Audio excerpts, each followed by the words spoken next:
Hi hello. বাবা, পেঁয়াজি খাচ্ছি নাকি বেসনের চপ খাচ্ছি বোঝা দেয়। আজকালকার দিনে দোকান থেকে পেঁয়াজি কিনলে আমার এটাই মনে হয়।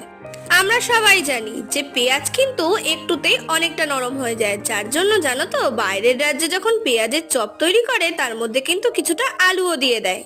আমরা বাঙালিরা কিছু কিছু খাবারের ফিউশন তৈরি করতে গিয়ে সেটার আসল জাতটাকেই ভুলে যাই।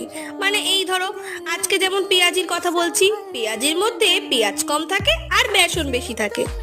তবে না না, আর এই অত্যাচার সহ্য করতে হবে না। আজকেই তোমাদেরকে আমি মেন পেঁয়াজির রেসিপিটা শেয়ার করে দিচ্ছি। এটা কিন্তু বাড়িতে করে অবশ্যই ট্রাই করো। এখন তো গরমকাল আর পান্তা ভাতের সময়, সাথে এরকম মুচমুচে পেঁয়াজি যদি থাকে তাহলে তো জমে যায়। রেসিপিটা ট্রাই করো আর আমাকে কিন্তু জানাতে একদম ভুলবে না যে এটা ভালো নাকি দোকানের ওই পেঁয়াজি। আর ভালো লাগে চ্যানেলটা সাবস্ক্রাইব করে দিও। আজকের জন্য এইটুকুই, বাই।